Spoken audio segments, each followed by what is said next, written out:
Okay, so I bought this Camise Intro Beginner's Violin to try out because I've been wanting to try out violin for a long time. And I'm kind of a musician. I've taken a lot of guitar and vocal and piano lessons growing up, so I'm not totally new to music, but I've never touched a violin before. And this, for a beginner's instrument, feels pretty luxurious. The case is nice and soft. It comes with a cover on top that you can protect the strings and the violin for.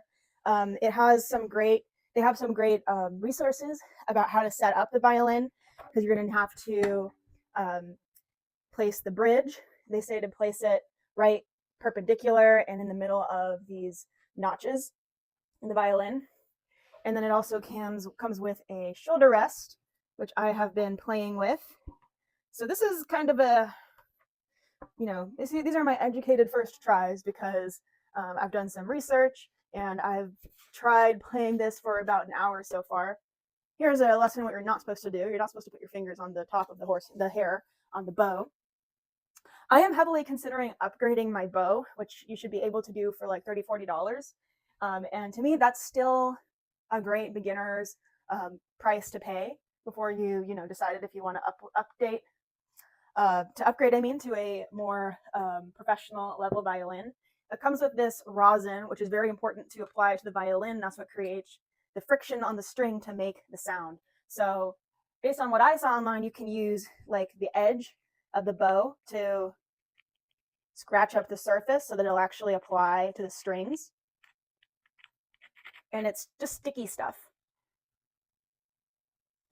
that helps the violin grip the strings and make noise. So I'm still learning, but I've taken a couple, watched a couple YouTube lessons and learned how to hold it.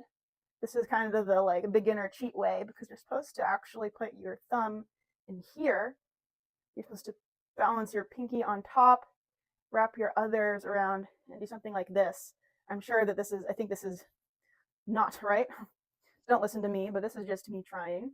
And then you can turn this thing at the end to tighten or loosen the horse hair.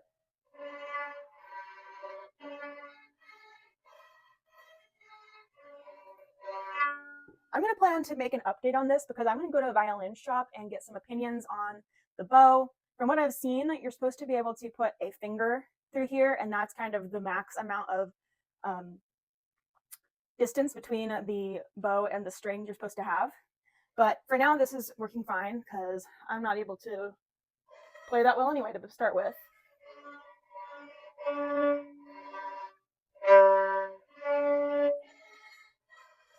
The other thing to keep note of is there will be a little bit of a fight. You're going to have to fight a little bit with your violin, be a little bit patient with it when you get it, because after you set up the bridge and start tuning up the strings, they're new strings, so they're going to take a minute to be able to hold the tune. These are definitely not in tune right now. I did not tune this before starting the video. And there's some tricks to tuning it. You're supposed to push in the pegs to when you turn them, and this is not like a guitar, so like all of the tension on the strings is being held by the pegs. So like a guitar has extra gears in it, so you can like kind of crank it, and unless you really go heavy on the cranking, you're not going to break the strings. But basically right out of the box, I immediately broke my E string, but that's okay, because they included some replacements for you. And I just went ahead and went online and bought some more also, because I'm sure this won't be the last string I break.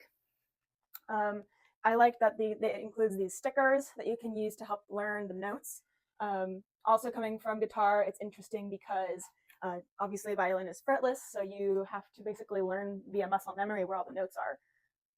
Kind of fun. This is just my beginner's hold. This is just from like maybe a couple hours of practicing that I've learned to do.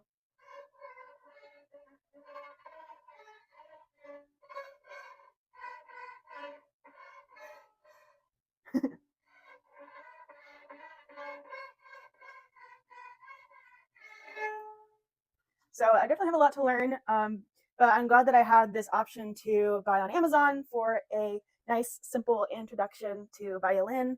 I'm really excited for this new instrument. By the way, the other part of that tuning thing I was telling you, so you turn them in to tune it most of the way up. On your tuning app, it'll say like -10 is around the time you want to switch to these fine tuners, which have a lot more fine control over the strings, and especially on the E string, you want to switch to that earlier than later to not risk breaking the string.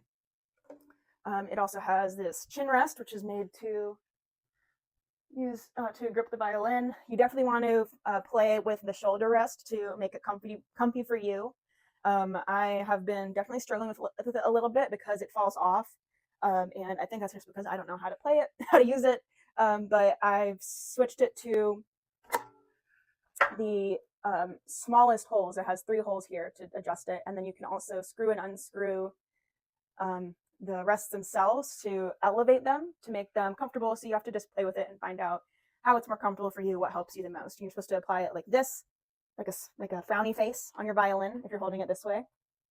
And you just clearly I'm no pro.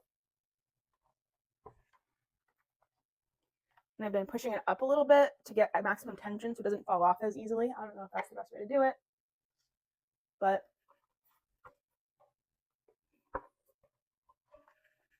I'm really excited for this adventure, and I'll make sure to make an update video when I go to the violin shop and get their opinions on it. And yeah, if you're new to it and you just want to dip your toes in the water, I think this is a fantastic place to start. And that's all. I hope this helps.